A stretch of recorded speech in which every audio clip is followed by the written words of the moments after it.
Yeah, we will start. Is the audio coming? I don't know whether you'll be able to. Anyway. So, we saw the first part of chapter 16, Devasuri Sampath. As I was saying last class, this chapter is not a notional idea. It portrays in fair amount of detail most of the assumptions with which we seem to live, a number of us seem to live. This chapter actually brings that. That is why I think we should read this chapter with more interest. We should reflect. These slokas are very, I don't know how, many of the things that we are doing are so well written in this chapter. I think it is very important for us to reflect on some of these slokas.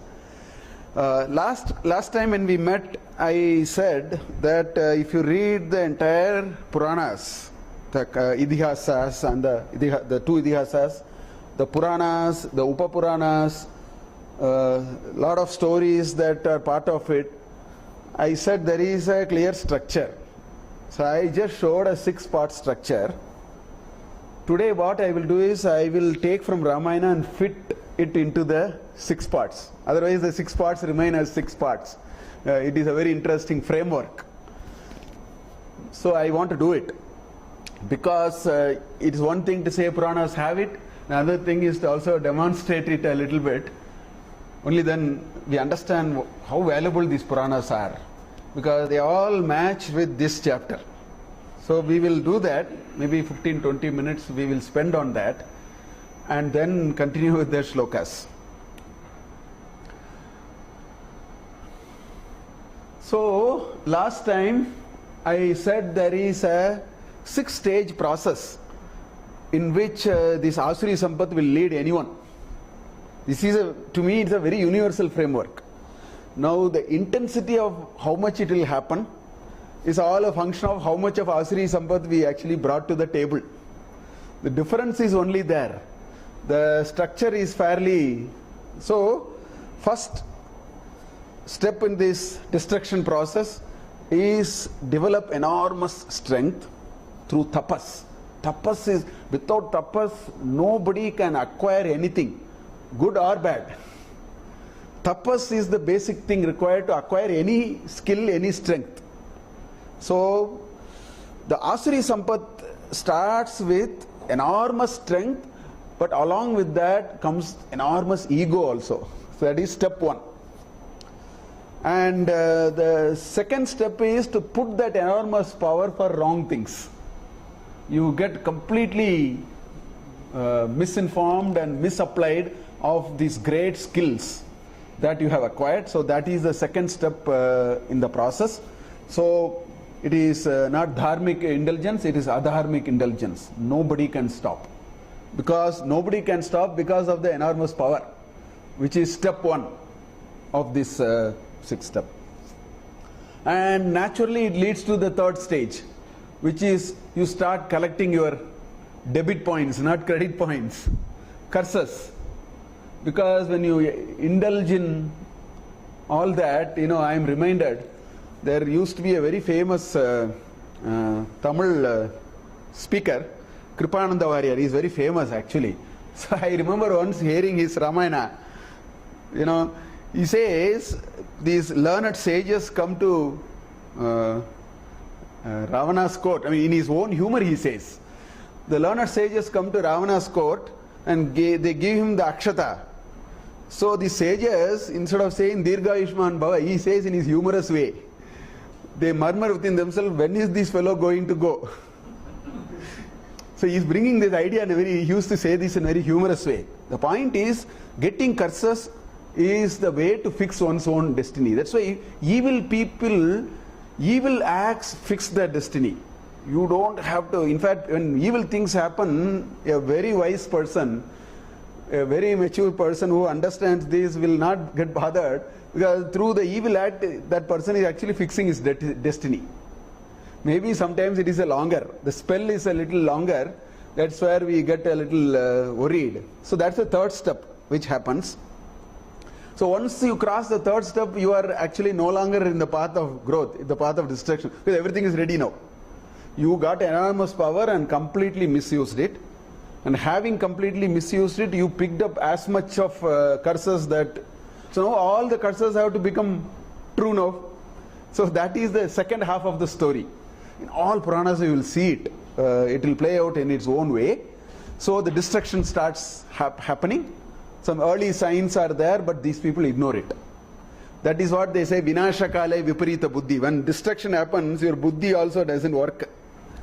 It doesn't even warn you. Something is happening wrong, wake up. No. The wake up call is there, but they don't wake up. So that is stage 4. Destruction begins, but they ignore all early signs. There are enough signs. Enough signs that shows. I found it in an unwitting way. I want to give you a small example. I consulted for a company 20 years back, exactly 20 years back, 94. I consulted for a company. The problem in the company was it's electronics, real, cutting edge electronics. So non-moving inventory will be very high because obsolescence, technology obsolescence is very high. Their problem was 40% of their inventory is not moving. They are useless. Non-moving inventory. No business can survive. So that's why the consulting I did. Both of us, 2 of us we did. So we went and talked to all the people. What we found was very interesting. There are so many signals coming from the market.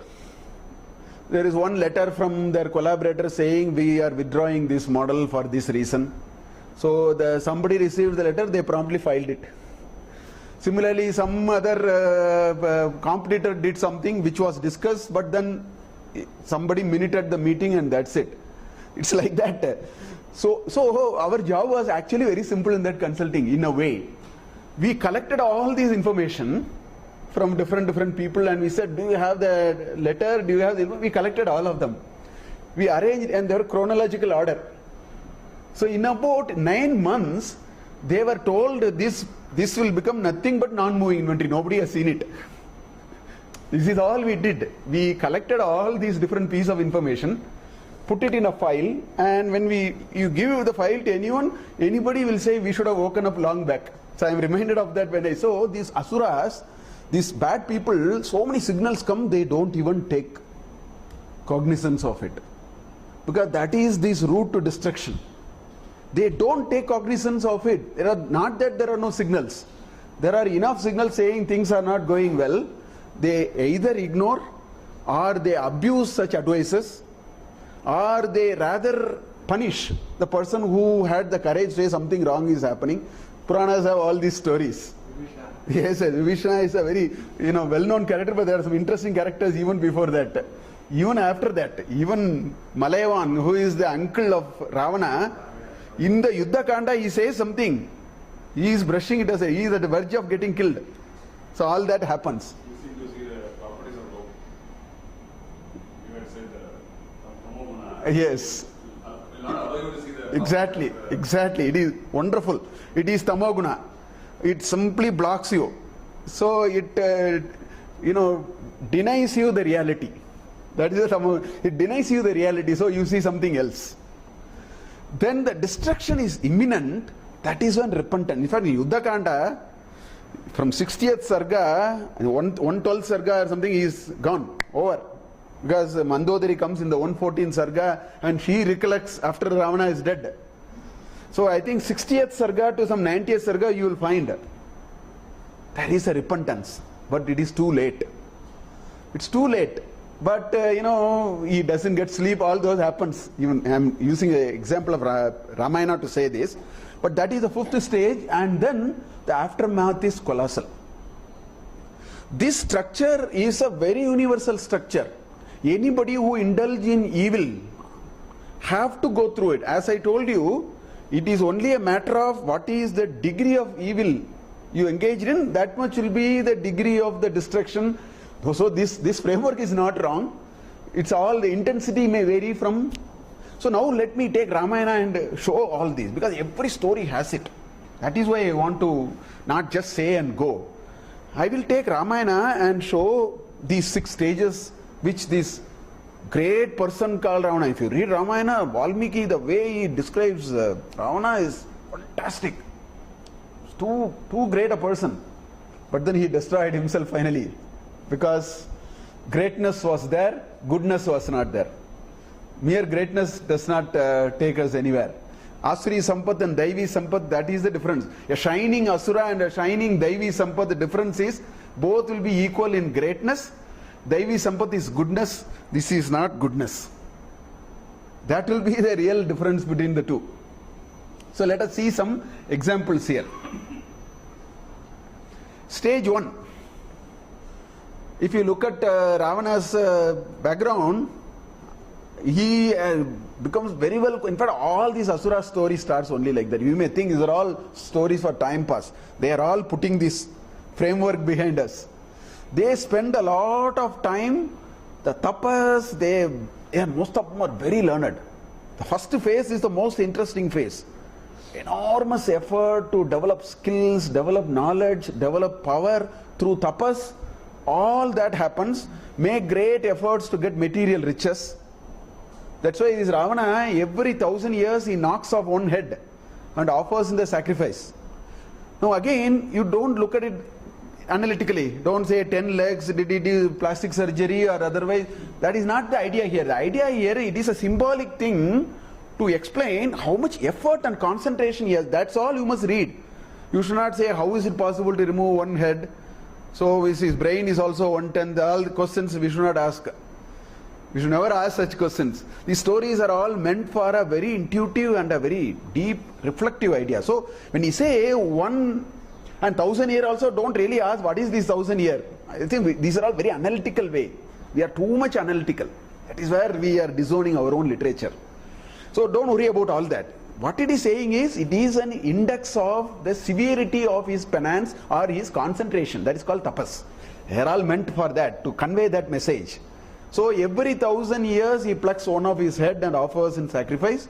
So after 9 heads are plucked, when he is about to pluck the last head, so Brahmaji appears before him, and then as usual, as everybody asks, he says, I have to be immortal. And he says, no, immortal and all will not work. I will not. Then he gives him a boon in which he excluded Manushya's. Valmiki says, Trinabhutaha Praninaha Manushyacha. That is what is the word he uses.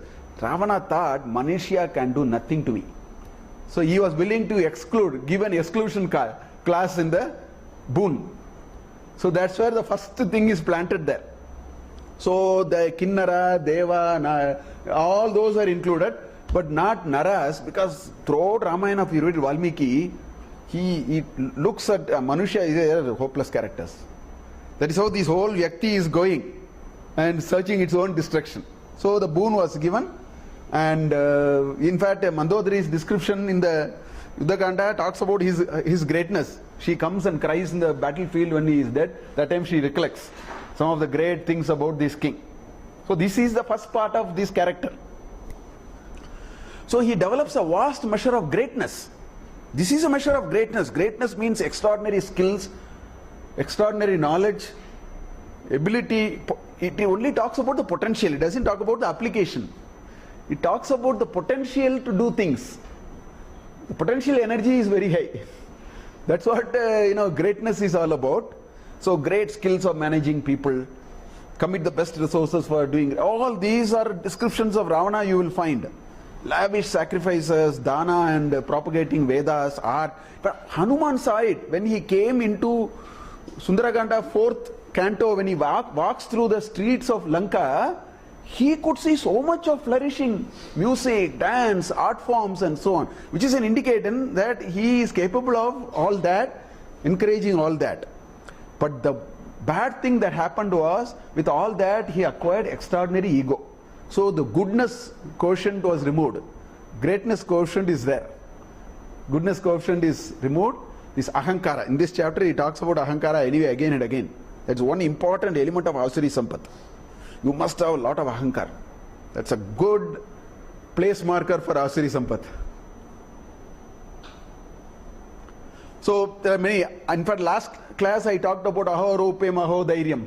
I said if only he had dharma, He said he could have even controlled, Indra, he could have even ruled over Indra. And I showed that 49th Sarga and Sundarakanda. In 59th Sarga, when Rama sees him directly in the Yuddha Kanda, this is what he says. Aho Deepta Mahatejaha Ravanaha Rakshaseshwaraha Adityaiva Dushpreksho Rashmir Bhati Ravana. He is like sun. He is radiating like sun. What a character. This is what Rama is saying about Ravana. What a great character. He is radiating like sun. Suvyaktam lakshaye hi asya rupam tejas samavritam. What his, his valor and his brightness is something which is so great, which is can be a point of focus. That's what he's saying. Devadana Viranam Vapuhu Naiva Evam Vidam Bhavet. Even the other people don't maintain the body like this person is maintained. It's all shining. This is what Rama is saying. Yadrisham Rakshasendrasya Vapuhu Yetat Prakashate. What a way this is shining. That's what Rama says. In 59th Sarga, in about 50 Sargas he is gone. In that span he see him for the first time directly. Until then he hasn't seen him directly. That's why Valmiki, whenever these characters see Ravana first, he makes these great descriptions. To tell there is greatness, no goodness. That's what is the message. Then with all this power, you indulge in adharma, not dharma. And there is any number. In fact, all his list of curses came only from then. There's Anaranya, who is one of the ancestors of Ikshvaku Kula. He says, one of my ancestors will come and kill you. There is a whole list. I'll show you all the list. These are all happened at the early stages, when he was all, going and then, abusing the modesty of women all over. He tried all kinds of things. He collected a lot of, curses. 3-4 are mentioned. Even in Uttarakanda there are mention of curses. Uttarakanda is actually not chronological. Only up to Yuddhakanda is chronological. Uttarakanda is just a collection of, for example, Ravana's Janma and all those, Pulasya, all those are in Uttarakanda. So Uttarakanda is not chronological. Only from Balakanda to Yuddhakanda is only chronological. That is a sprinkled set of ideas. So there are some references even in Uttarakanda which are there. So lose control of all senses, go on a rampage and subdue everyone. No dissent, only pleasing things are told and heard. When Vibhishana, first of all, when he said in the 50th Sarga in Sundarakanda, Duta Vada, let us not do, first he gets irritated. Only then something happened to him and then he listened to him. First he was not happy when this was told to him. He's been like that throughout. And go to any level to achieve what is desired. And by definition of Rakshasa, this is the Asura part. Rakshasa is, unmindful of others' feelings, inflict violence on them. That is the definition of Rakshasa, which I was, sharing. So, yeah. So this tapas, is it only rajas or is it beyond these? No. Tapas is a mechanism by which you can concentrate your attention. In fact, Yajnavalkya Smriti, I actually quoted one last class. Mana indriyanam ekagriyam tapaha. Of all dharmas, that is the greatest dharma. That's why Yajnavalkya Smriti. So tapas is a skill. A skill of concept. It's like, tapas is like putting a mirror in front of a sun, focusing it on anything, which can even burn sometime a metal also, which cooks our food anyway in our mess. Our entire cooking is done only in this technology here. We have parabolic reflectors. So it is that concentration. So tapas, so it is, now in order to do tapas, correct, it is a certain mental makeup. Now tapas can come with a lot of rajoguna. See, activities are all resident in rajoguna. Use the same tapas and you can lower rajoguna and become sattva. That is another story. But the activity, intensity of activity, you need, without raja there is no activity possible. So that's the other part of it. But tapas is a very concentrated energy but this great energy must be concentrated. That activity is called tapas, actually. So there are many episodes in Balakanda, when in Rama Avatara, it is preceded by all these gods going to Mahavishnu and saying, this person is creating so much havoc. Nobody, every now and then he wants to knock down Indra. All those references are there in Balakanda 15th Sarga. All those are there. In Janasthana, when he came to take away Sita, Valmiki, the way he describes it, he says, Godavari stopped, stilled. So again, you cannot ask, how will the river stop? Because I should not understand it like that. It is all to tell how fearful. Wind stopped blowing. The wind stopped blowing. That's the kind of description you will see. When Ravana came to Janasthana to take Sita and go, that is the kind of description. In other words, all these are to tell he has become unstoppable. His mischief has reached measures which are beyond normal, beyond reasonable limits. Those are the descriptions. Many of them are there. I just one or two here.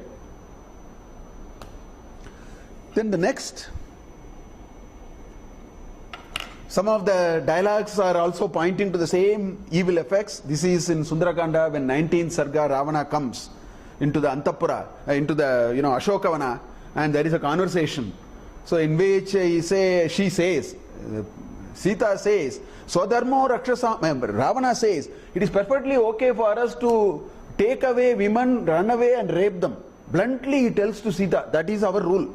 Take it or leave it. That's what he says. Swadharmaha rakshasam biru, sarvataiva nasamshayaha. No doubt, always it is like that. Gamanam va parastrinam. He says, we will take them and go and do whatever we want to do. How dare he makes a statement like that? That is all, snippets of the evil of this character that you can see. And in fact, she laments. In the next sarga, she says, is there nobody who is well thinking here? Can nobody put a little thought in his mind, is what she asks. That's the next, that shloka.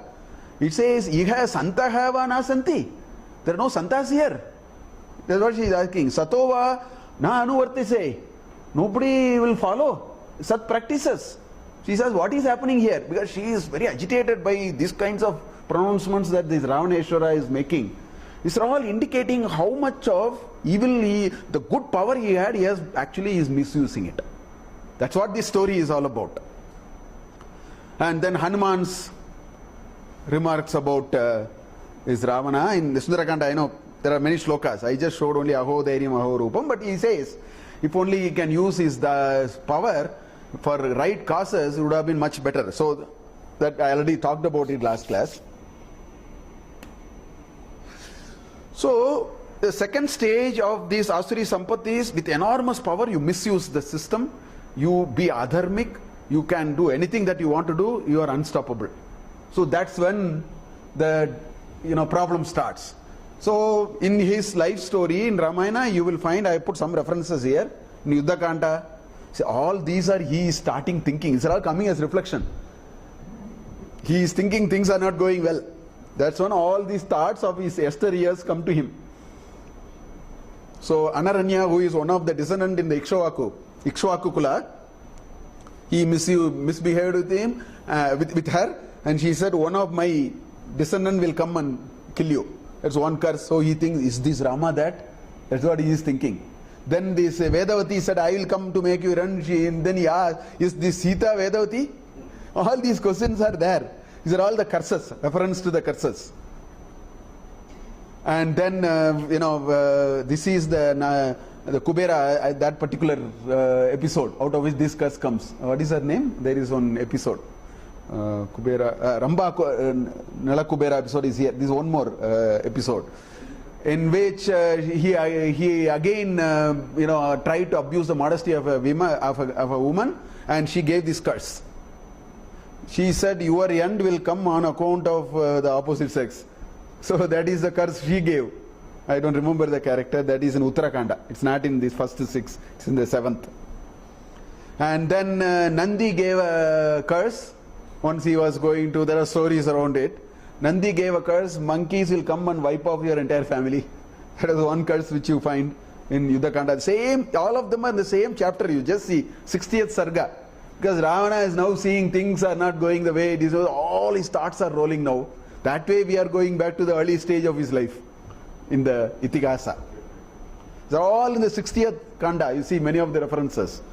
Then Ramba Nalakubera episode, again in Uttarakanda.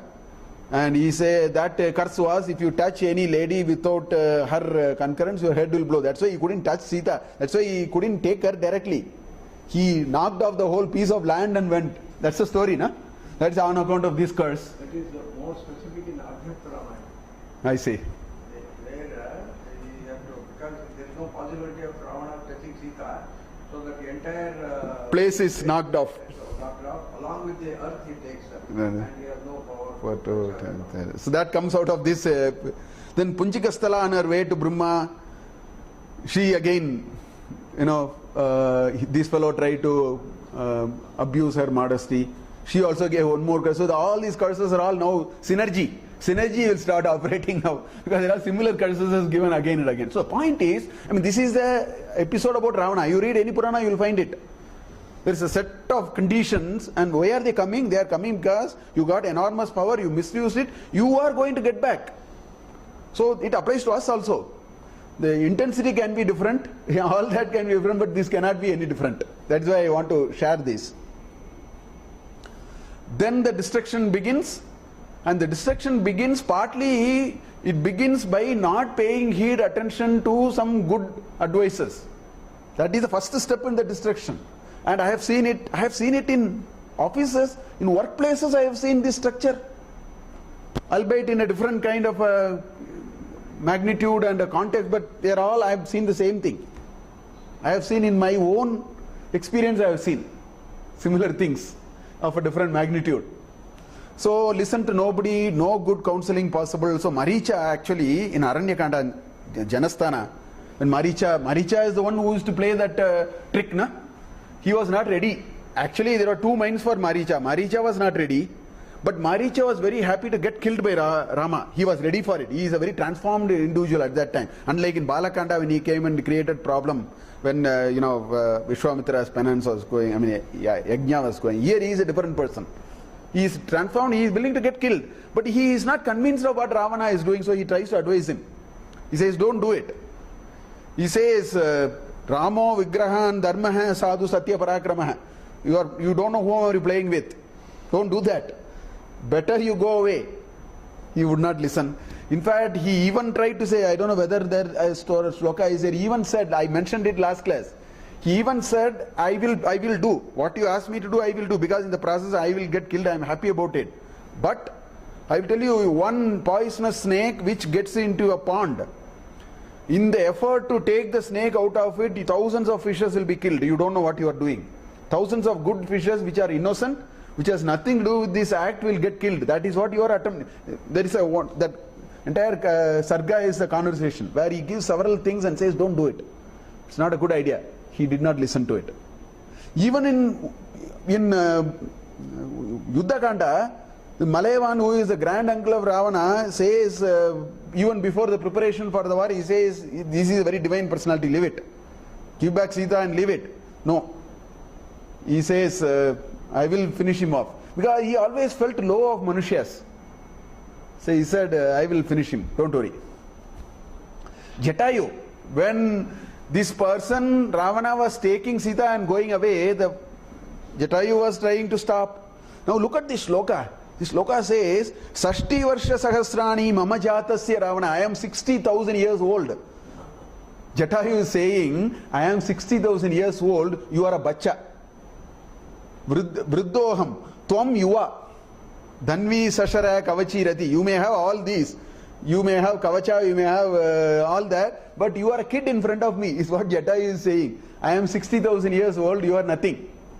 And he says, Tata apyadaya vaidehim kushalina gamishyasi. You can't take and go. Don't think you can take her and go away. I will not leave. Anyway, it's a different story. Jatayu Jatayu fell to Ravana's, what that happened. That's a different story. But there was a possibility of a counseling. Don't do it. So like this, there are several episodes. So people, when they stop or when they start ignoring good advices, it's a good indication their end is not too far away. It's a good indication. They don't see it. But it's a good indication the end is not too far away. then completely get blindfolded. That means this is this tamasic, complete delusion. So almost the final act is written now. Finished. That's what happened to him also. See, Trinabhuta hite manye pranino manushadeha. This is what I was saying. Ravana always said, these manushas are all like grass. Trinabhuta, good for nothing. What can they do to me? For a long time, whenever he talked to Sita, you know what kind of usages in Valmiki you will see? In Sundarakanda, the 19th Sarga, I didn't quote, Ravana says, your husband would not even be, he would be already prey to all the animals. He will not even have food to eat, he would have been dead by now. At another place he says, look here, Angulya nasamo ramo mama yudhe samanushaha. To Aranyakanda he says, he is not even equivalent to my Angulya, my thumb. Because he is a Manusha. He always thought these Purusha, the Manushas are good for nothing. That is where his destruction was planted, finally. Right? Yes, Triyaho, and look at what he is saying. Oh, this fellow listened to some lady and ran away. He was chased away from the kingdom. This is the kind of usage Ravana makes about Rama. Look at what he says. Yaha striyaha vachanat rajyam vihaya sa suhrud janam. He listened to a lady, gave up the kingdom and all his people and then came. What kind of a person he is? He has no character. That's what Ravana always felt about Rama. Several references like that. Vane vasati durmati. He is, good for nothing. He is somewhere in the forest. What can he do? Is what he says. Durmati. He listened to somebody. This is a continuation of that sloka. He listened to some ladies and gave up the kingdom, and like an idiot he is wasting and languishing in the forest. That's what Ravana's idea of this character called Rama. So these are, people do this. They only plant their end. We don't need, the God works in its own ways like this. But then very late realization happens in Yuddhakanda, all that. He recollects all the curses much later, but the act is over. Already the act is over. See, he recollects all these, so many things he tries, none of them are working. Look at, what are all the tricks he played? He brought a dead Pratima of Rama, and then somehow he wanted to use some trick to win this. Even then, he wanted to win her. He knew he is losing. Before losing, he tried even more adharmic things. That's what you will find. These are all showing that it's an act of desperation. It is an act in which I fully know I am on my way, but I'll try the last bit before I go. That kind of things you will see. Because he lost hundreds of warriors. Indrajit. Slowly when things are going, the desperation started too much. All these are doing all unheroic activities. He was a great personality. All his greatness evaporated towards the end of the war. All his greatness evaporated. Whatever little he had, everything evaporated. He became he was worthy of to be finished off. He led himself to that. That's what we will people do. The span of time may be more. And the aftermath is always colossal. That's what it is. Eko hi kurute papa kala pasha vashagataha nichena atma apacharena kulam te vinashyati. Because of one fellow doing a wrong thing, his entire kula will be, a much bigger expression of this is in Mahabharata. Just because of this Duryodhana's fixation on something, it's a massive cleanup which happened. It's much bigger. The two itihasas have all these common, Puranas have all these. So that's what, here it says.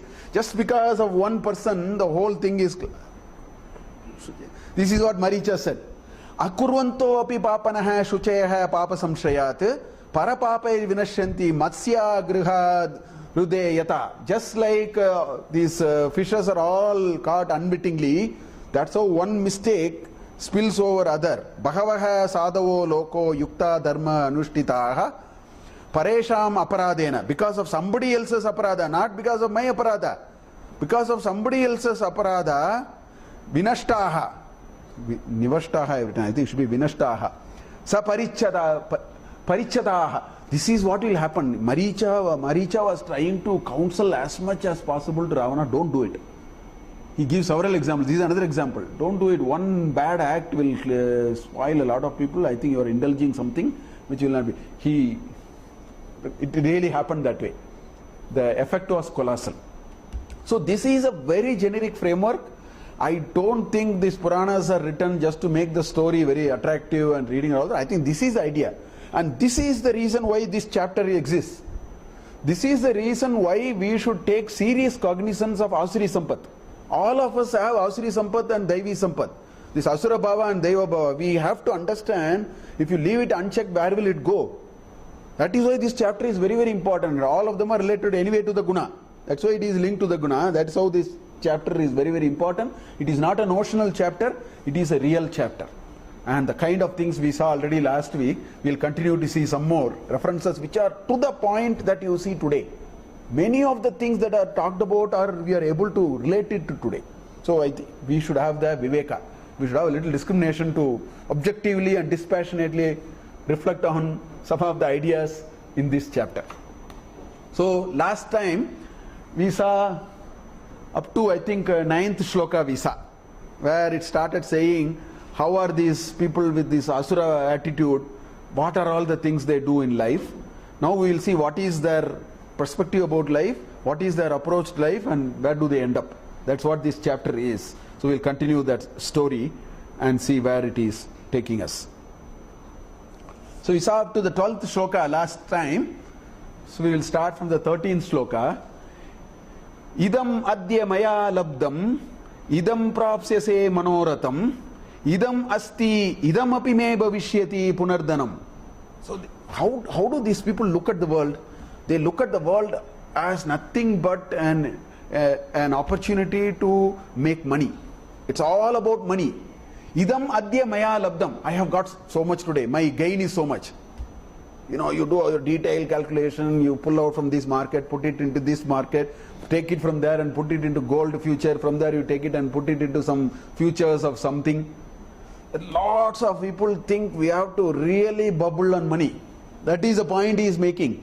Idam adya maya labdam. I have got so much today. That's what he says. I have got so much today. Idam prapsye. Prapsye is future. I will get. Manoratham. Whatever I desire, I will get. I will get. Whatever I desire, I will get. Idam asti. Idam api me bhavishyati. All these are mine. All those will also become mine. See, you have to buy one flat first. Then buy one more flat. Then buy a 50-80 bigger farmhouse in Bangalore.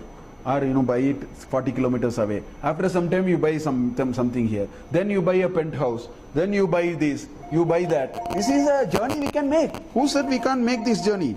We can make this journey. Just take a... Hello? Yeah?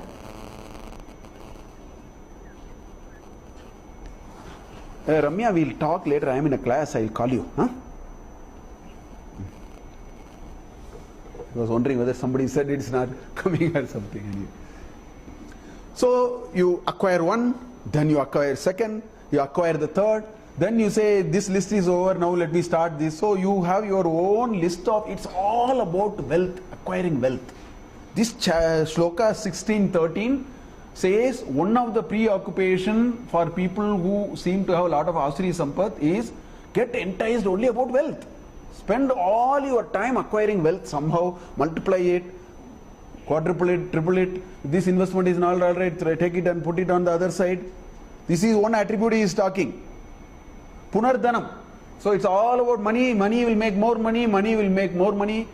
That will make more money, and then I'll multiply this and make it that, and so on. So that is what he is talking about. He says it is asuri sampat. If that is what many of us are doing, let us go back and ask dispassionately what is being told here and what is the issue here. That's what he says. Idam adyam maya labdam, idam prapsya manoratham. So you let your mind to desire whatever he wants to desire and then go after it. And in this journey, when one of the future shlokas are going to anyway say that, if you are so much controlled by the desire, getting into unfair means of making money is not at all difficult. Please understand. It's a very logical step. by hook or crook you get into, get some, bribes or corruption. Why is all that happening? Because of this shloka. We should put a value to how much wealth and what is this wealth. All these we will have to ask. So that is what he is saying in 13th shloka. Then 14th shloka. Asau maya hataha shatruhu hanishye cha aparanapi ishwaraha aham bogi siddhaha aham balavan sukhi. So in the second, so when you go after getting whatever you want to get, it's very easy to locate enemies, because this is not easy. You are setting yourself into a competition with a few others. So now you have to clean up all of them. Only then this journey will happen unhindered. If you want to make all this wealth, if somebody is in the way, you have to clear them away. So that is what the next sloka is all about. It says, Asau Shatruhu Maya Hataha. This fellow is coming in the way of doing it. I have now finished him off. I have finished him off, need not finish him off, I have cleared him off the way. It can also mean that he is coming in my way, I have cleared him on the way. Hanishyecha aparanapi. If some future people also come in the way, I will now put all my energy, I will develop skills to clear them also off the way. So that is what he says. Right now I have cleared all these, and even if people come, I know how to clear them. Some people are very tactful in that. I mean, we have enough experience, we have any examples of this which you can look around and reflect on. So he says, Hanishyecha aparanapi. If somebody comes in my way in this whole journey of making this wealth, in whatever the definition of wealth I have chosen to, I will sort them out. Now if you can do that, very soon you will come. This is what happened to Ravana. Ravana say Aham. That's what happened to Hiranyakashipu. Hiranyakashipu said Aham Ishwaraha. He said I am the Lord.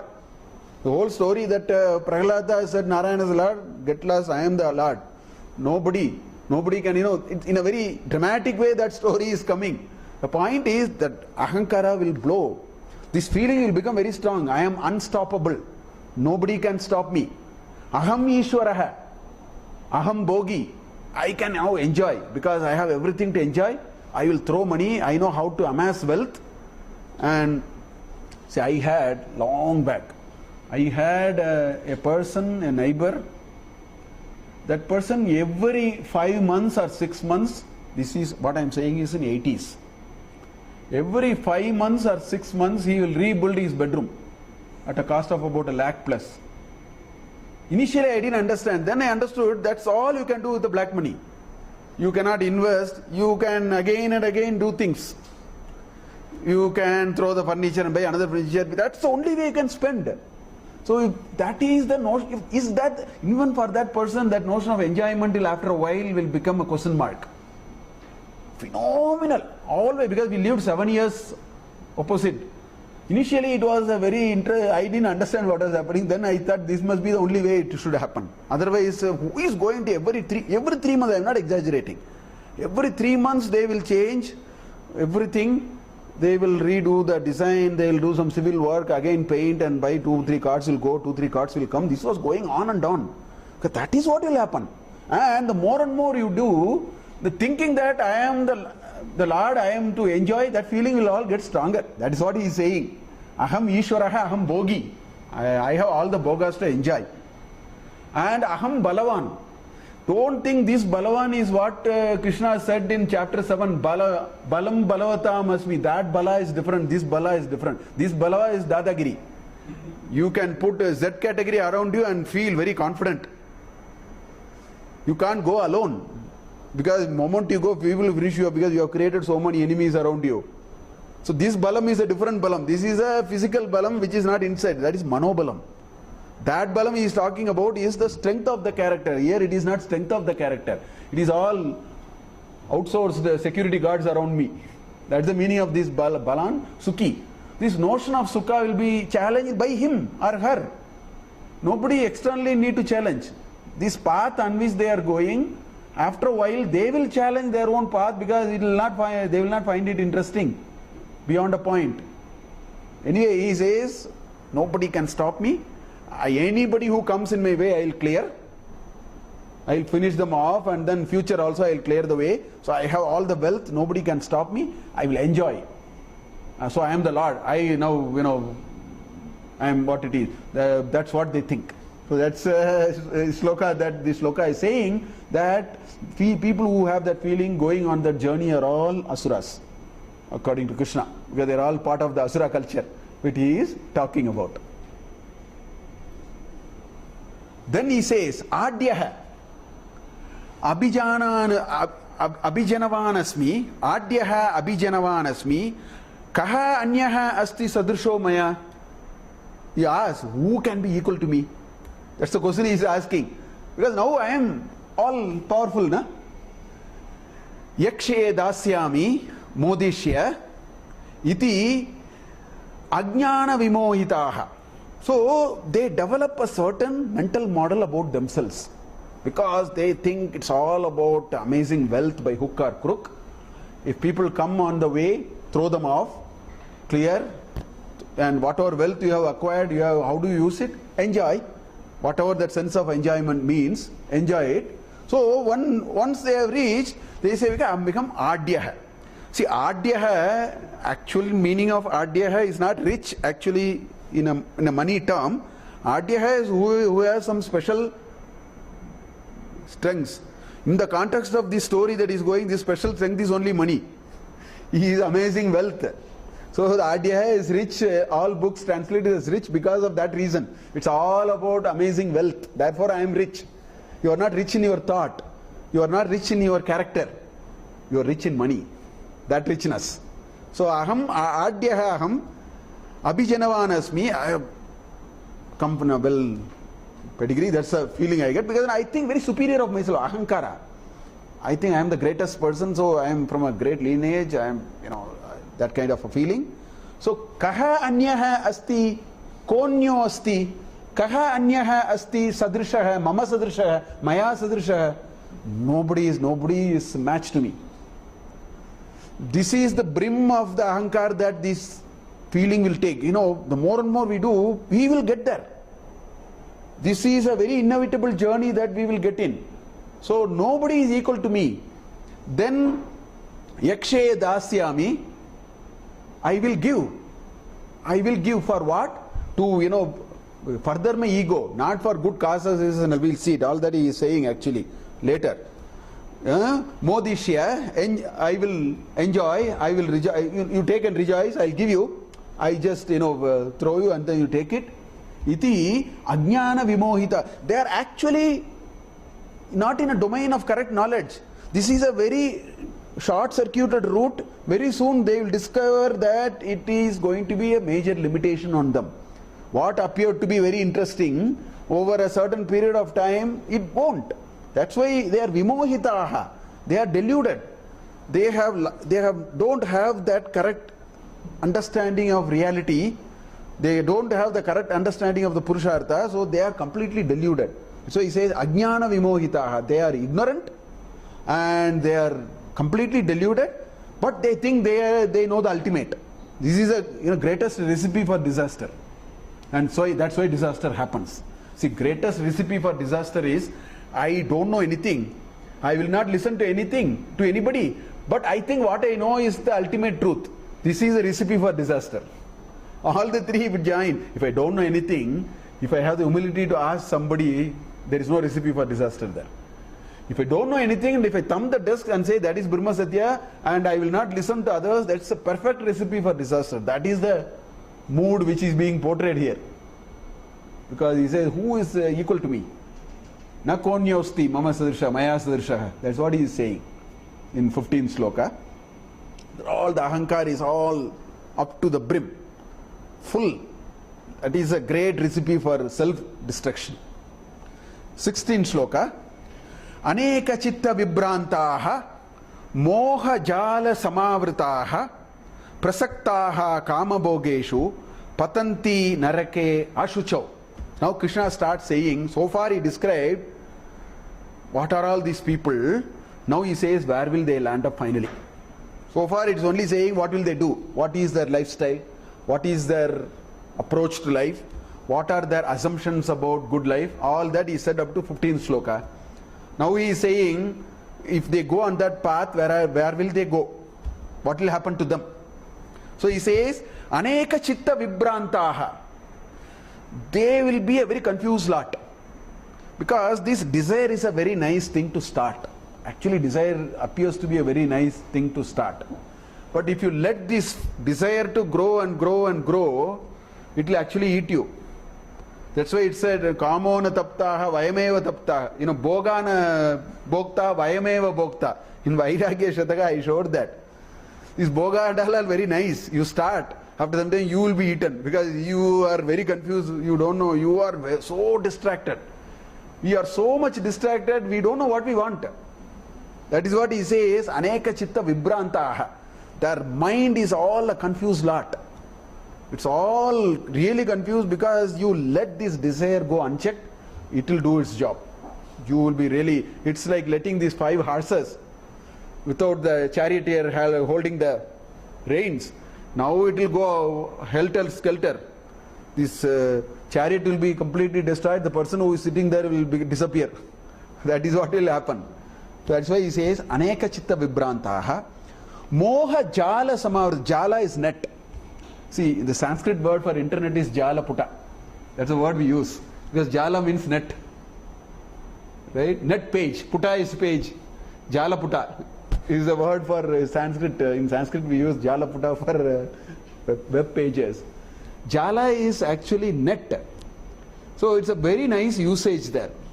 You know what is the property of this net? Net has 2 important properties. First of all, it constrains your movement. It catches you. It catches you and then it constrains your movement also. The catching part is an intention part of it, but the restricted movement is the property of it. Correct? Whatever you do, that's all. If you catch a fish, the fish is stuck there. So by using the word jala, moha jala, he says you are actually walking into a mousetrap. That's what Krishna is trying to suggest with this word. Moha jala. He says moha jala is like a mousetrap, you are walking into it unwittingly. Once the door is closed, you can keep going inside. That's all, nothing more than that. In other words, that is what you will find after a while. That it becomes uninteresting and it leaves a certain kind of that is why some of these people who are all huge desire oriented, you just see at a very young age they commit suicide. 30, 40 they commit suicide. There are many people like that. If you look at some of these descriptions will actually match, because they say this is what goes in their mind. They are very agitated at the end of the day. They are stuck. They are stuck at a dead end. This journey which started interesting, they get stuck at a dead end. That is why they, do Atmahatya, because they don't know what to do. Because they are in this net now. That is what some of the stories, if you see, you will find. An unchecked desire can be a very risky thing, because it can lead to a net. Quickly come, because they are very empty and they are very disappointed and they don't know what to do. They just finish themselves. There are many things you can see. That's why, moha jala samavritaha. Prasaktaha kama bogeshu. They are well established in this kama and boga, which is what that net is. Moha, kama and boga are nothing but the strands of the net, which is catching. It's a mouse trap laid. Unknowingly the limitations of that, they are kama bogeshu prasaktaha. They are deeply entrenched in this world of desire and enjoyment. They are deeply in the world of desire and enjoyment. And so what will happen? Patanti, they fall. Narake. Now again, Naraka, in all these movies, they show some very nice, these are all to be understood as important principles which must appeal us. Naraka is a concept which says when you do bad things, you pay for it. How do you pay? Leave all those details. The cardinal principle of Naraka as a concept is, if you go unchecked, don't think you go unchecked, there is a check somewhere. That check terminology is called Naraka. The details are whether you are put in an oil, pan and fried or all. I'm not very impressed, or I don't have to worry too much about those details. But there is a concept called Naraka. Naraka says you cannot run away from your evil acts. You have to pay for it. So Narake, Ashuchau Narake Patanti means they will not run away, they will not pay for it. They can't go anywhere. They will have to pay for it. So that's what he says, that it is not unchecked one-way traffic. When you do wrong things, you will have to collect whatever you need to collect on account of it. So that is what is being conveyed here by saying patanti narake ashuchau. It's all unclean. In other words, you have to start paying for it. How can you run away? There is no way you can run away. And if there is a way by which you can get away with anything, see these Semitic religions, their biggest problem saying no reincarnation is very illogical, no? It's hugely illogical. Illogical is two counts. First count is you can get away with murder. That is illogical. Because if you given only one, if every one of us are told we are given only one chance, the motivation to behave ethically and morally is very little, na? Why should I? So to me it is very illogical. So by logic that framework should be wrong. Because if that logic is true, there is very little motivation for me to actually be ethical and moral, because I will not be caught, no? Whereas if it is a reincarnation, it's just one snapshot. You cannot run away from anywhere. Even they have that judgment day. So I am coming to that. So this is the first illogic. So you sidestep this, but their framework is that after that you are eternally condemned into heaven or into evil. That's also illogical. You should give me a chance, no? In a small game you are given a second chance here. This is a big game. Please give me a break. Give me one more chance. So in any way, this is logical. In other words, this is more logical, more foolproof. That's why I am very, very convinced of this idea. That otherwise there is no motivation for me to behave very ethically. If we inherently behave ethically, that means we have these long janmas of experience which are coming with us. That's why we are behaving like that. We have learnt our experiences. That's why we are behaving. Otherwise, why are we behaving? We can run away, no? Because it's only one chance.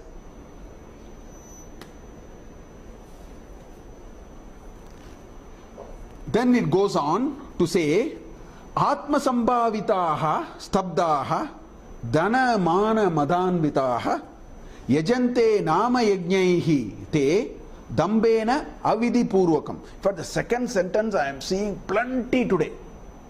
The second sentence says yajante, they do yajna.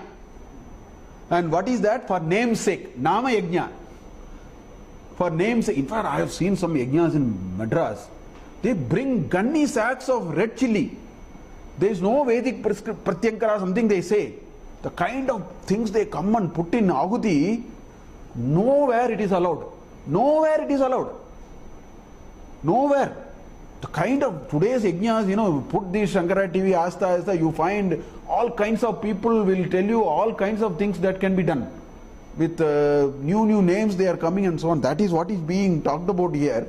Nama yajnaihi. For the sake of yajna, why this word nama yajnaihi comes? If you look at our Vedic literature has two components.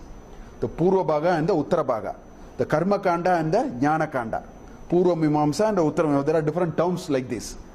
The front part talks about yajna, where you are desirous of something.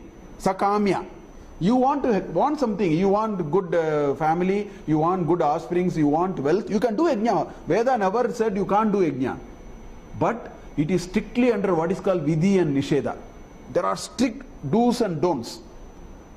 Particularly if you do a kamya yajna, I want to do for achieving something, then vidhi and nisheda will very strongly apply. Now today what is happening? Several mutts are printing brochures. It says Kubera Lakshmi Yajna. Now if you want to become a Kubera Lakshmi, which is perfectly alright, you will never be able to get it by sending money by brochure on a letter saying this is my Gotra, this is my Nakshatra, please do my Yajna. Kubera will never come. I can thumb the desk and tell you, please tell me, can you ask somebody else to write an exam and get you your MTech degree? We still don't. There are some universities which are spuriously doing. I am not talking about them. But normally it is not possible. That's what I am saying. So it is like saying I will pay you 1,000 rupees. You will sit in the exam hall and then write the exam and get me the degree. I mean, you laugh at it. cannot be done like that. So I am not very enamored by these things. If you want Kubera Lakshmi Yajna, there is a Vidhi and Nisheda you have to do. All others are called Nama Yajna. That's what it is. I mean, I see too much of that happening today. I think Yajnas are very important, Yajnas are very good, but the Yajamana and the Adhikari, there is a do's and don'ts, you have to very strictly follow and do it, it will give the effect. Otherwise, I don't know what are we doing, maybe we are helping something which is fine, but don't have these imagination, then the Ashraddha develops. They say it is not happening, it will not happen, it's a very different framework completely. So these people are Yajante Nama Yajnaihi Dambena, just for Dambachara. They just, I must give several examples, we'll lose a lot of time. I have actually stopped attending most of, I get invitations for Upanayana, this thread ceremony, Since I am a Brahmin, there are so many relatives, friends who are all in my community, they said, I almost stopped. Because I am aghast by what I see. Actually this idea came when I actually attended a few such Upanayana ceremony. See, the word Upanayana, Upa means closer. In Sanskrit, the prefix Upa means closer. Upanishad is only taking us closer to the ultimate reality. Upa, Nayanam is taking. So Upanayana is a function through which an individual is taken closer to the ultimate truth. That is a ritual. That is what it is. I have attended Upanayana in which the ritual is all done in about 15-20 minutes. Prohit was given money and then the place was cleared. Then they have a 2 lakh rupee reception in the evening. Solid. Evening that fellow must be doing actually what is called Samhita Dana. If you Vishi, Vidhi and Nisheda are there. If you have a thread, in fact in this locality I offered some of my relatives, because initially I was a little upset, so I told them, you know what happened, this child was given this thread. Nobody tells this child what to do after that. That Prohit also is in great hurry, he will do one Sandhya Vandana, something, he will run away. So what I offered was, I said for 15 days I am willing to teach. Send your child, I will adjust my work, 3 times I will teach 15 days, the student, 4 or 5 I taught. Now one boy I went, 3 years back he was doing, last year I go also check. But if the parent, the father is not doing, these are all, what is called leading by example. No? That's what in chapter 3 of Bhagavad Gita we saw. Yadyad acharati sresha tadadeva etere janaha.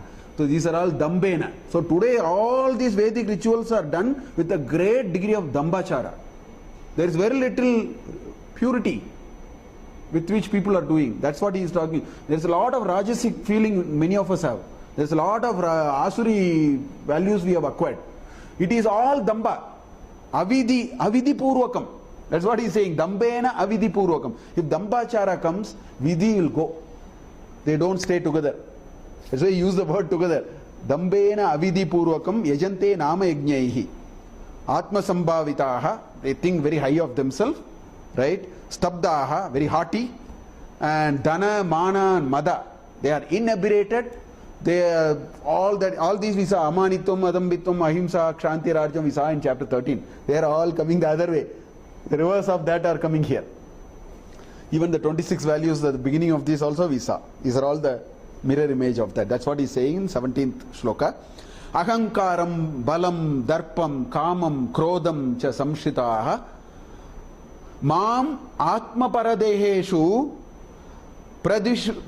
pradvishantaha abhyasuyakaha.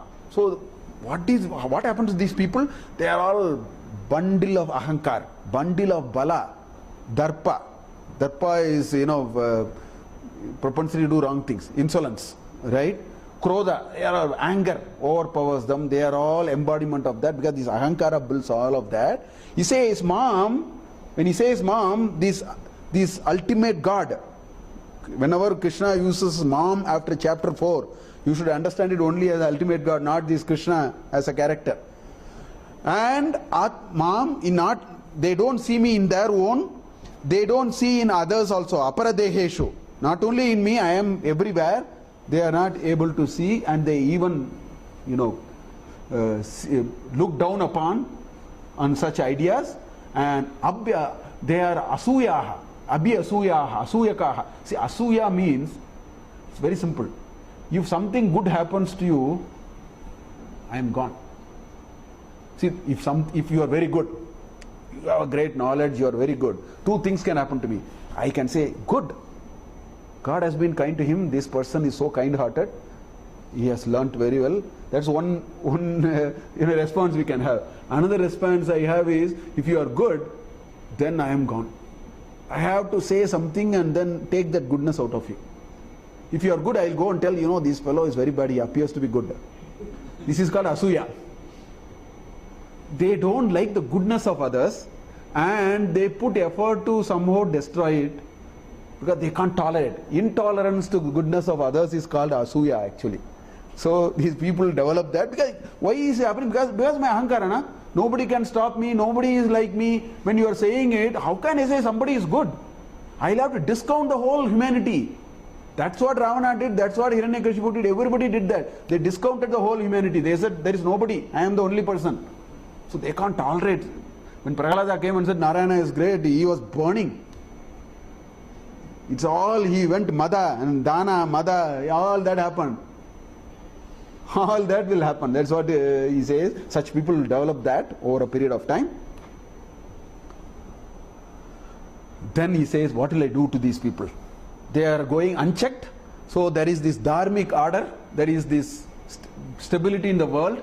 There is an invisible hand in the world, which is called, that ultimate force. So how will that ultimate force respond? So the next 4 shlokas say what will happen. They can't go unchecked like that. What will happen to them? Say, Stan, such people. Tan aham dvishataha kruran samsareshu naradaman kshipami ajasram ashubam ashubanam asurishu eva yonishu. He says, what I will do? I will take these fellows, right? And kruran, these people are, and see all the adjectives. Tan, kruran, naradaman. Adama is the lowest. Naradaman is lowest. Naranam Adaman. These people are the lowest in this pecking order of human being. They don't have really humanity in them. They have only ahankar. So I pick these people who are really in the lowest pecking order because the kind of acts they are doing is not anything which is conducive to the great world order to remain. So what I will do? Kshipami. I throw them. In other words, I put them. Kshipami ajasram. Again and again. Not once. I will put them again and again. Where? Ashuban. Asurishu yonishu. I will put them, I make them more asuras only. Because I want them to get enough. First of all, they should go through all the pains. For the pain that they inflicted, they have to get back. So if I put them in Asuran, they will go to Naraka. I have already put another path for them. I will put them in Asuran, again one more stage for Naraka. Because that's what the earlier sloka said. So again and again I will put them. Because first they have to pay back for what they did. Secondly, out of that they will get the experience. This is not what it is. It is only experience which teaches. Nothing else can teach. You have to hit against the wall and then 100 times you hit. For some it is 20, for some it is 100, for some it is million. But then that's the only way. It is only experience which teaches. So I will put them in Asura Yoni again. Put them in, cast them to be Asura again. Let them come through that. That's what he says in this shloka. Asurim yonim apannaha mudaha janmani janmani.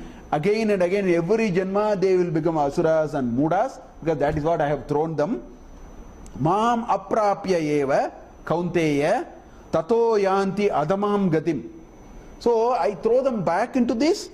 They will not appreciate this larger principle. So again they go down. Then the more and more the pains they go through. See, there is a very nice story. It's a very jovial story. I think it is in Bhagavatam. I think it is in Bhagavatam. Krishna goes with Narada, or Vishnu goes with Narada. He goes to a very pious person, very nice person, very ethical, moral, very poor. He just has one cow. That's all. All his whatever he can do is because of that cow. So he goes. So Vishnu says, and he is a great bhakta of Vishnu. See, he goes to this person and he says, I am Mahavishnu.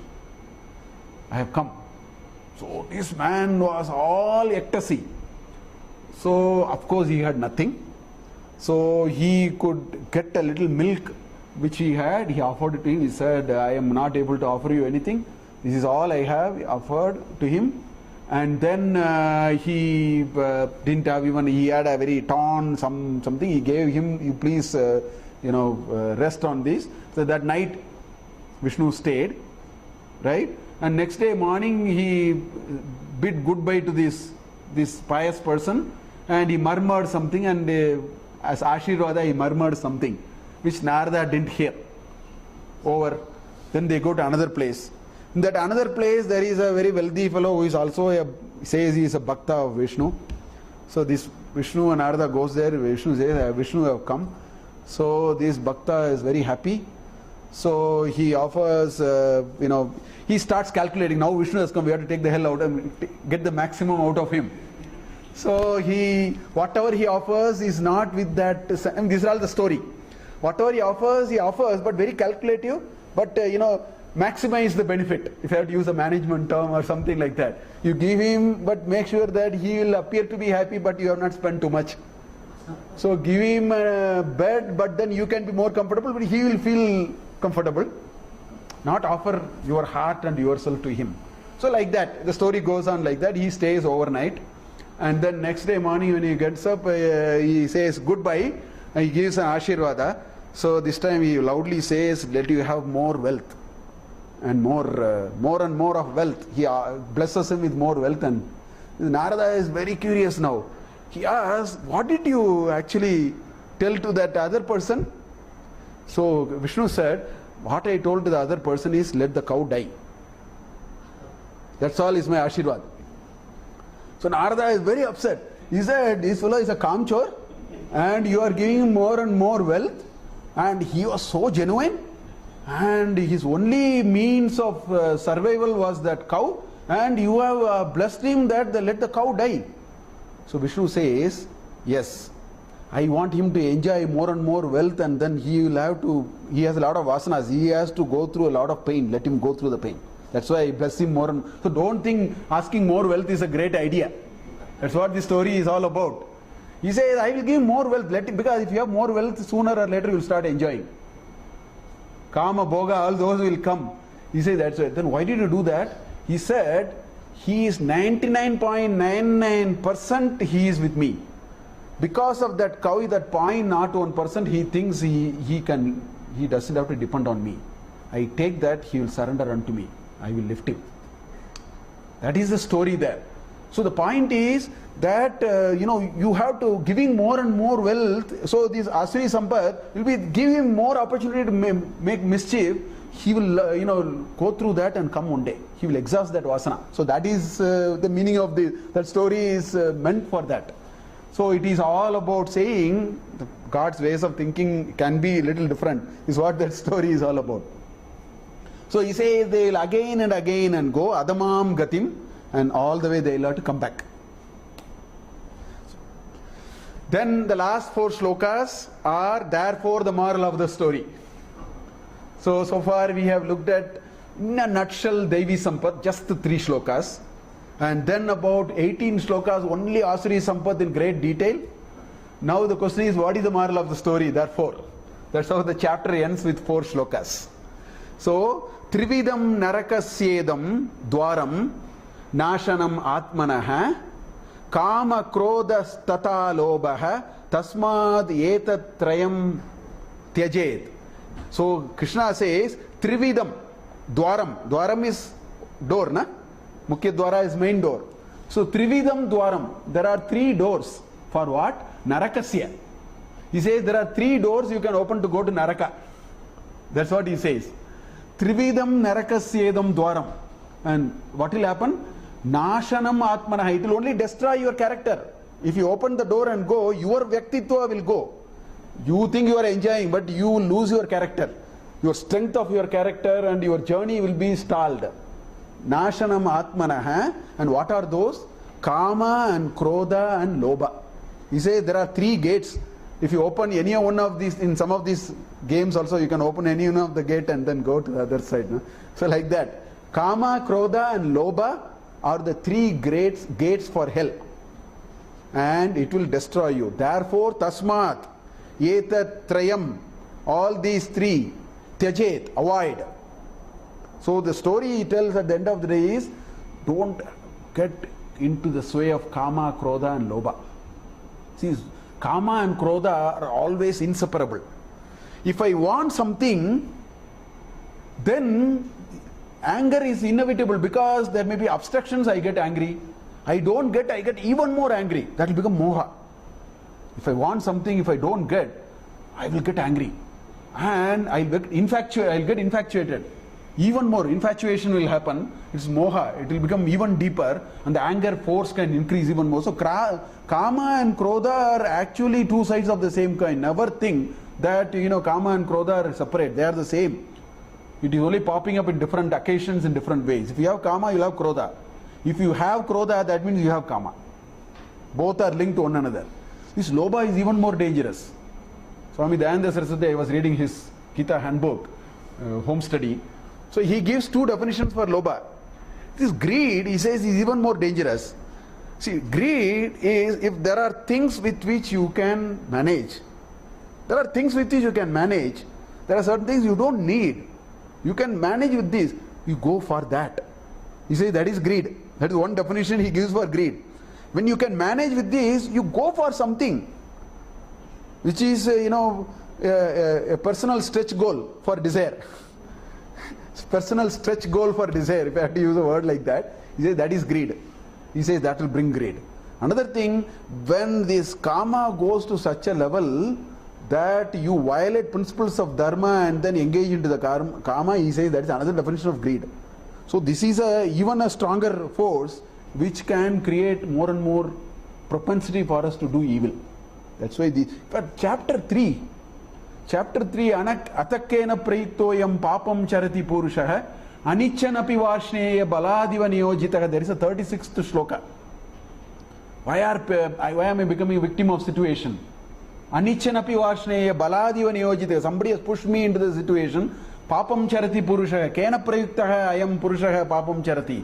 For which he gave an answer. Kama yesha krodha yesha rajoguna samudbhavaha.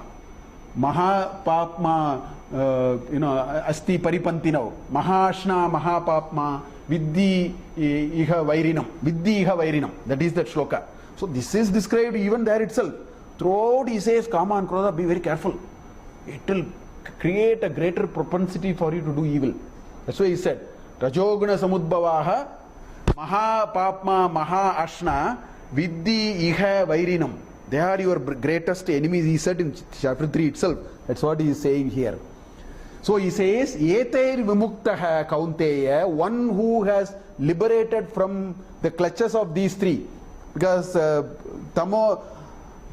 tamodwaraihi tribihi naraha. So these are the three gates for tamas. He says, these three will only bring more tamoguna in you. Your sense of discrimination will go. You will not see the reality as you are actually explaining. So these are the gates for tamoguna. So he has linked the guna into this shloka here. So etaihi vimuktaha kaunteya tamadwaraihi tribihi naraha acharati atmanaha shreyaha tato yati param gatim. The only way you can go up in your life, go up in terms of your character, in terms of your vyaktitva, in terms of your evolution in life, will happen only when you are able to liberate yourself from the clutches of these three, which is kama, krodha and lobha. So that is what he says. If somebody can do it, he will acharati atmanaha, practice it in the heart very seriously, an ability by which they can get out of this. He says tato yanti. From there, because of that, param gatim, you will really reach higher planes of your existence, which is what we are all trying hard for. So that's what he says that we should do, and he ends with two more shlokas. He says, Yaha shastra vidim utsrajya vartate kamakaratah na saha siddhim avapnoti na sukam na param gatim. If you violate shastra, if you don't follow shastra, Shastra is a body of do's and don'ts. There are certain things you do it like it is a good principle of dharma. That's why Shastraya cha Sukaya cha. That's what they say. Follow Shastra, you will be very healthy. It will be good for you. Mentally you will be good. Mental peace will be there. Physical health will be there. That's why Shastraya cha Sukaya cha. That's what people say. Here he says, Yaha, that person, Shastra Vidim Usrajya, casting away the Shastra, violating the Shastra, Nama Yajna, like Nama Yajna. You do, nothing to do with prescription. Whatever you want to do, you do out of Damba and all that. So, Yaha Shastram Vidim Usrajya Vartate Kamakarataha, just out of desire, he cuts shortcuts, violates the rules, violates all principles, don't have worry about dharma. Why? Kamakarataha. He says they get nothing. Na saha siddhim. He is not an accomplished person. Please understand, he will be a defeated person in his life at the end of the day. The final judgment day, if there is one, he will be a defeated person. That's what he says. Na siddhim avapnoti. Na sukham. He will not get peace of mind also. Peace of mind is not guaranteed. There is no guarantee. If it comes out of accident, but no guarantee. Na sukham, na param gatim.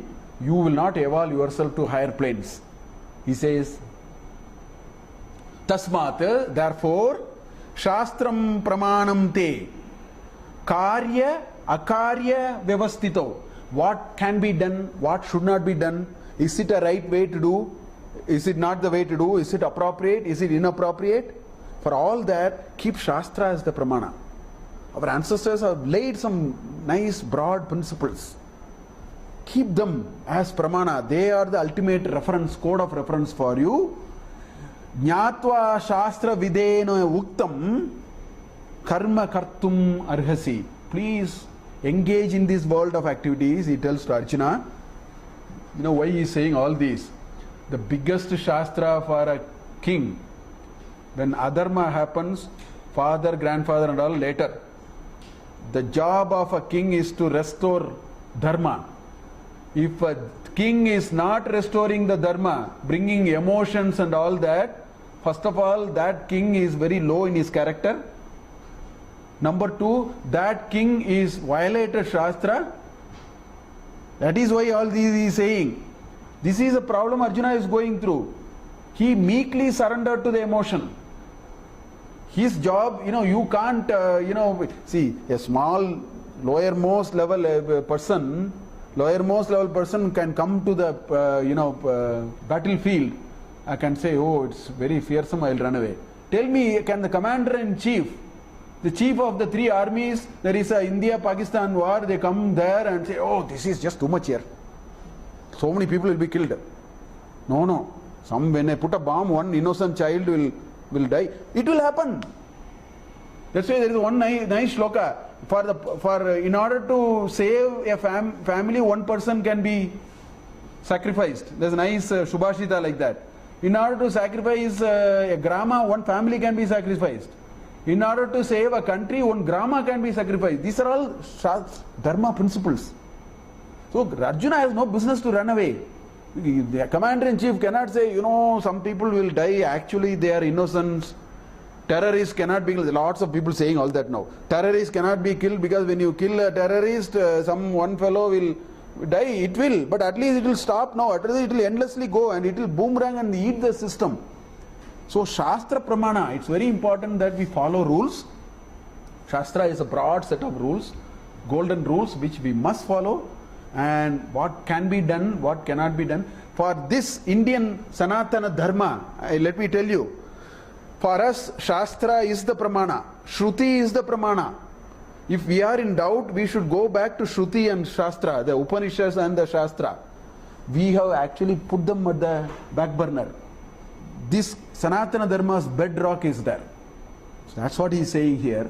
Jnatva Shastram Vidina Vuktam.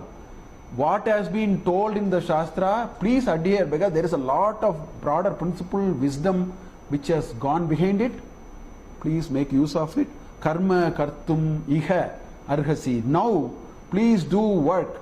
Again and again, in a very subtle way, Krishna is reminding Arjuna, you are actually trying to run away from what you are supposed to do. You should not have been the king in the first place. If you are so emotional, you should have become a cavalry, one horse rider. He can go. One horse rider can say, this is too much for me, let me go away. That nothing will happen. But if a head of a country goes like that, you are in a great danger. Great danger of creating, particularly when the other side is wrong in every stretch of imagination. That is the issue. In a contextual example I am giving, even in the Gita. But the thing is, I think Shastra is the pramana. Krishna wants to say that. And too much of Asuri Sampat, too much of this Asuric and Rakshasic feeling will actually make us look for shortcuts, think that money is all that is important. Everything can be sorted out with money. We can build ahankara, we can, violate anything. I have money to buy anything. This is a certain paradigm which is coming, which is what is being explained in great detail in this chapter. That's why this chapter is not a notional chapter. It is a chapter which reflects on a certain reality which seems to exist from time to time. So in Dwapara Yuga it has happened. It would have happened in Krita Yuga, it would have happened in Satya Yuga anyway. The only thing is the proportions may be a little bit here and there, but the fact is these are the facts. So these texts are all not ivory tower fancy ideas. They also capture a lot of reality. That's why I think this chapter is very important. So with that we will close this chapter. Om Tat Saditi Srimad Bhagavad Gita Su Upanishadsu Brahma Vidyayam Yoga Shastre Shri Krishnarjuna Samvade Daiva Asura Sampat Vibhaga Yogo Nama Shodashodhyayah. The next chapter is Shraddha Traya Vibhaga Yoga. That's also a nice chapter. With that, actually Bhagavad Gita comes to an end. 18th chapter is again a summary of all these. Next week we will not have a class. I think we will meet the week after next. I will also, Narayanan will put an email or something, but for the benefit of those who have come here, we will not have a class next week. Thank you.